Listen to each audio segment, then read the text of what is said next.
Hi, I'm Griffin. And I'm John. Both of us are sport management majors with emphasis to go into sports media one day and hopes to have our own podcast.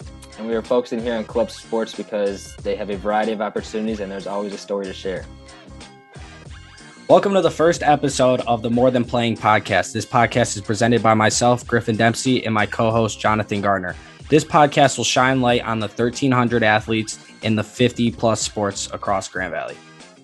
Today, we welcome on defenseman Tyler Hofmann and Coach Trosien. Coach had himself an impressive run at Northern Michigan prior to coming to Grand Valley. He had Northern Michigan ranked 4 years in the ACHA Division II polls, and in his first 2 seasons at Grand Valley, he has taken the team to regionals. Okay, we now welcome on head coach Carl Trosien and defenseman Tyler Hofmann. Gentlemen, thanks for coming on. Thanks, guys, for having us. Of course. To start off, Coach, could you tell us a little bit about yourself, some of your experience through hockey? And Oh man, yeah, grew up playing since I was like 3. Started playing junior hockey, obviously after midget hockey. Ended there. Didn't end up playing college hockey for one reason or another. And 24 years old, fell into coaching. Got my first gig, ACHA D3 hockey at home at a little community college. 15 years later, still doing it 4 schools later, right? So it's been a wild ride so far. yeah, you've had quite the track record. We see Waldorf University, Northern Michigan, Delta College, just to name a few. So yeah, that's been where we've been. So yeah, no, it's been like I said, it's been crazy. It's been a wild ride. That's awesome. And so Tyler, how about you? What was your little story growing up till you got to GV? Yeah, so I same thing. Started playing from a young age, probably around like 3 or 4. Grew up playing close to home my whole life. Went right from my youth organization to playing high school hockey for 4 years, and then missed out on the junior opportunity, but came right here and been here for a couple years now. So it's been great. That's cool. So you both talked about how you played at different schools before coming to Grand Valley. Do you guys, whoever wants to start off first, explain how the transition from, for say, you coaching at Northern Michigan to Grand Valley and you playing from high school to here, like how does that really, what's the differentiate from Grand Valley to other schools? So yeah, no, I'll start. I think it was, like I said, I've been at a community college. I've been at an ACHA D2 school who had a varsity program, an NCAA D1 program above it. And then I've been at the NAIA varsity level. So for me, they're all different. And that's kind of the I guess, coaching, that's kind of one of the challenges, right? Is everybody's different. You have different challenges. I mean, everybody has challenges. Everybody has things that are great that, are easy to sell. So for me, it's been kind of just, you got to figure out what your strengths are and what maybe your school doesn't have, and just recruit to your strengths and make sure kids understand, what GV has to offer, what GV hockey has to offer. And we try to sell that hard. So, I mean, like I said, everybody has challenges. It's budget challenges, rink challenges, facilities challenges. Everybody has them. It's just everybody has a little bit different challenges, right? Right. and these aren't challenges that like a normal Division I hockey program or Division II would face. Absolutely right? not. Absolutely not. Yeah. Some of it's budget related. Some of it's just having a rink to play at that's close to campus. Like when I was at Waldorf, the rink was 30 miles. The school was in Iowa and we played in Minnesota. It was just one of those challenges that happened to be the closest rink, right, to a small school in the middle of nowhere. Northern, we had an NCAA D1 team above us. So, I mean, you can only imagine how that works out. You know what I mean? Nobody even knows we exist media wise because, I mean, they get all the publicity. So, I mean, everywhere you go, there's a challenge, right? And it's embracing it and figuring out what it is and how to fix it and trying to fix it the best you can, really. You know what I mean? And to make the best of your situation. Yeah, overcoming the challenges and playing with what you got. Exactly right. So, Tyler, how about you? Yeah, I think the biggest change for being a player is you go from playing with essentially kids. You're playing in high school with 14 to 18-year-olds, and then you're coming to college, and you join a group of guys who are all different ages. You have your high school guys who are coming in at 18. You have your juniors guys who are coming in at 21, and we even have some guys that joined who are even older than that. and you're playing teams who have essentially just full grown men on their team. You're playing against like some 25-year-olds or a couple 26-year-olds, I'm sure. So just the speed, the strength, and just everything is just so much faster. So it is a tough transition for a lot of guys, but I think after a few games, maybe a few weekends, you figure it out and you adjust and you end up doing just fine. Yeah, like exactly that. Like you were saying, the talent-wise is a lot different. When you come up to Grand Valley, it's just like quicker, stronger kids, older. So that kind of leads me to the next point, how Grand Valley just went from D2 to D1. Is the talent-wise does that big difference? Obviously, you haven't played yet because of COVID, the year off yet. But what do you expect coming into the D1 level now? So we were closer just because of how strong our D2 program was, and being able to recruit the last 2 years. So we were closer than probably, a lot of other schools that have made the jump. But then, there's going to be a big jump, especially among the top teams. The top teams are really, you saw Liberty a few weekends ago. Liberty's ACHA D1 team went and beat an NCAA D1 team. So, it's real hockey now. It's big boy hockey. I know I say it to the boys all the time, but it's time to dig in and figure it out because, it's going to be, for a fan, for a student, it's going to be awesome. The level of play, the excitement of the games, all that, the pace of the game, it's going to be great product to come watch. Right. Okay. As a coach now, it's like, okay, now we got to prepare the kids we have, bring in a few more kids and get ready to go. So for us, it's a little bit more work, but for the finished product that you guys are going to see, it's going to be awesome. It's all worth it. So that kind of ties into you would say that's kind of a benefit of like kind of everybody understanding and the higher level of play and all that just kind of tying in. So any like disadvantages you would say, or things that are going to make your life maybe a little more difficult now that you're on the Division I level? Yeah, just the work that's going to go in on a game week. D2, there's not a lot of video out there on everybody. D1, now there's video on everybody. Everybody pre-scouts. Everybody does the work before the weekend starts, after the weekend's over. So I'm not going to lie, my Mondays and Tuesdays just got a heck of a lot busier getting ready for the weekend and just looking at opposing power plays, looking at penalty kills, looking at 5-on-5, looking at line charts. Our work ethic is like the coaching staff has to elevate. What we do on a daily basis has to elevate to prepare the boys to play. For them, it's going to be, maybe a little bit more video, but other than that, they're going to be still going to be practice. They're going to have more information than they've probably ever had here anyway, just about what we're going to see over the weekend, and we're going to make adjustments. But for them, it's going to be very similar, other than maybe, a couple extra weight room sessions and a couple extra video sessions. It's not going to be a huge extra commitment on them. Be ready to go. I think, unfortunately, a lot of this falls back on the coaching staff and having the pre-scout and having the information we need on our end to make sure the boys are ready to go. Unfortunately, like I said, it's a good thing and a bad thing. That's probably the only disadvantage I have. When we looked at it as a university, budgetarily, footprint, geographically, and travel and all that, this move made all the sense in the world. But yeah, you're just stepping up. You're up in the ante. So now you got to be ready to go. Yeah, the intensity is definitely going to be there. Does that intensity, Tyler, scare you, motivate you? Are you ready to go for this upcoming season now? I would have said last year it was probably a little scary at first. Our first 2 games of the year, we're playing Adrian's D1 team, who is consistently a top 2 team in the country at that level, and they just dominate everybody.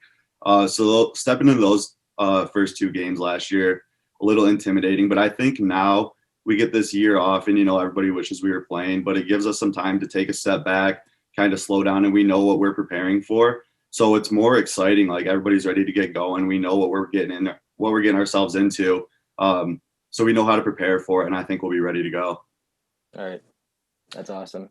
And Coach, so you're saying now that you're on the Division I level, you have like more resources to like film. Now, does this like help you with recruiting? Does this make a player, now that we're Division I, want to come to Grand Valley that much more? Does that play a factor? Does that help you? No, absolutely. So the one thing you have to realize about hockey, and this is what's kind of weird about the hockey world, is when we talk about the NCAA world and every other sport, right? Baseball, football, basketball, volleyball, softball, whatever it is. You have NCAA D1, NCAA D2, NCAA D3, NAIA D1, NAIA D2, and then community college, D1 and probably D2. The ACHA, you have D1 NCAA hockey, which is 60 some teams. You have NCAA D3 hockey, and D1 hockey is right there on par with D3 hockey. So what you're going to get into is we went from being like as a club sport or a non-varsity sport where you're getting kids that are their fifth, sixth level option. We're getting kids where we're a second or third option as far as the hockey world goes. So yeah, I mean, you could say we're going to get kids that are ideally Division II and Division III athletes at the NCAA level and other sports that are playing hockey here because, you know, it's a fit academically, it's a fit major wise, it's a fit, you know, campus wise, it's a fit. Yeah. So, I mean, no, it's a really good situation to be in. Hockey's a unique sport when it comes to the college game at the college level, and to be like the second or third tier of level of college, you know, hockey in the country. That's huge for us. And yeah, we're going to see that in the recruiting. We already are seeing it in the recruiting trail. We have kids that are definitely, you know, kids we wouldn't have talked to us 2 years ago are now all in on Grand Valley, are reaching out to us. So, I mean, on that, we're seeing it already. It's only going to continue to get better. But yeah, I mean, the quality of student athlete we're going to be able to bring in here is going to get really good, really fast. And that's exciting for us. And Tyler, if you could share, like, what brought you to Grand Valley? Like, what sold you? So it was really the academics. Like, I wanted to go on exercise science, and I know Grand Valley has a great program for that, but also the opportunity to play for a nationally competitive hockey program and go to school at the same time. You know, a lot of guys that want to play in college will go play juniors right after high school. They're not necessarily going and taking classes, but I was able to come here, take some classes, start working towards my degree, and still play high-level hockey. So it was just kind of a perfect fit all around. Yeah, that's the beauty about this club sport, especially hockey. The top tier D1 now, Grand Valley. You, instead of going to juniors, you can get your degree, a great degree at Grand Valley, and also get to play the competition that we have to offer here. And I think that it's a perfect situation for you and everyone to be in. Yeah, no, for sure. Like I said, we're excited, and we're seeing that we're seeing on the recruiting trail as well. Kids are excited to talk about Grand Valley hockey. Mm-hmm. Tyler, what kind of responsibilities as a player do you have with other teammates and during the off season right now and everything going on? Yeah, so I think right now the focus is, well, I guess the focus is on staying focused, you know, just keeping guys kind of in check, making sure everybody's working towards next year, not skipping workouts, not skipping practice. And, you know, we want to be competitive right away next year at that D1 level. So it's kind of just keeping each other accountable and making sure everybody's working hard every day. Everybody wants to be at the rink and show up and get better so that we can go into next year and be successful. Yeah. Coach, what about you? I've seen you touch No, I base on think your Tyler nailed it. I mean, it's funny because that's what we like right now. Like, you know, we've got a bunch of kids that when we pull them into a situation like this, they're saying all the same things we are. And they're really buying into it, which is huge, right? When you have kids that are buying into the message and buying into the goal, and yeah, the goal is to compete day one. And yeah, it is going to take some work. But right now, you know, we have a great leadership group. We have a really young roster, which helps because being young, you've got some time together to kind of figure it out. So I love the fact that we're as young as we are, obviously. You know, we're going to have this core together for the next 3 or 4 years, which is great. And then like Tyler said, I mean, just, you know, stepping in and being ready to compete. And then, no, it's an exciting time here for sure. It's an exciting time to be a part of Grand Valley hockey. And no, we're in really good shape. So we can't wait to get going. I mean, I know we all wanted to play this year. I think we would have been just fine this year. But again, the pause has not hurt us. How about that? Like, I don't like to say, you know, COVID came at a great time for us, but COVID came at a great time for us, being honest. Yep. Right. How does, speaking of COVID, like Tyler, how you mentioned making sure everyone, you know, is still working out, still practicing during this offseason COVID, does that play a factor in that? Because you guys can't get together as a team right now, or how are you guys dealing with what's going on? So I think it puts a lot more responsibility on individual players, making sure that you're doing your own thing. Every chance you get, you have to hold yourself accountable to get better. It's nice we're able to do some team workouts. We go Thursday nights, we go to the Kelly, we do like a track workout with our coach Ron. So that's kind of nice just to get everybody together and be able to work out like that. But with COVID, there definitely is a lot more responsibility on the individual, just making sure that you're holding yourself accountable, staying focused, and doing whatever you can by yourself to get better, so that when we can get together as a team, hopefully as soon as possible, then you're ready to go. Right. Holding everybody accountable is great. So you were talking about like team bonding and not really being able to get like with the team as much as you normally do. We heard about like you guys have the Olympics going on. So if you want to, we heard you're undefeated, your team's undefeated. So if you want to talk about that. Yeah, we're doing pretty good in club sports Olympics right now. We're trying to get that big prize at the end. But no, that's nice because, we're not able to get all the boys together at someone's apartment right now, just, COVID and everything. So it's nice to have a chance to get a group of guys together from both our D1 and our D3 team. We have guys playing together in that club sports Olympics. So it kind of gives us a chance to, get to know everybody, get to hang out for a little bit every week. And it just kind of brings us closer together because we were two separate teams before this year, and now it's all combined into one. So it's a good opportunity to get to know each other and kind of grow closer as an entire club rather than two separate teams. Right. So what exactly is this club sports Olympics? Like what kind of stuff do you guys do? Yeah. So it's basically just once a week, one night a week, all the different club sports teams that joined, you get together, you have a matchup against one of the other teams, and you're just playing a bunch of different games. So let's see, we played volleyball, dodgeball, we've done a relay race, we did a basketball event, and then there was one other one but I can't think of what it was, but it's just a good opportunity for the different club teams to get together and kind of get to know each other a little bit, and you kind of build a support network with each other where it's like you kind of get to know everybody. You support them through that. And then hopefully through that, you guys, like the teams are going to each other's events and stuff. And it just makes a better atmosphere for everybody to play in. Right. So what are other teams to look out for out of these club teams in the Olympics? Well, I mean, hockey is definitely the team to look out for, 5-0 right now. But the roller hockey team, we played them in dodgeball. They were pretty good. We got women's rugby, I think, coming up in soccer. So that should be a pretty good one. And then I heard the women's basketball team might be pretty good too. So we'll have to look out for them in the future too. And you touched on there's like a prize at the end. What is that? What do you?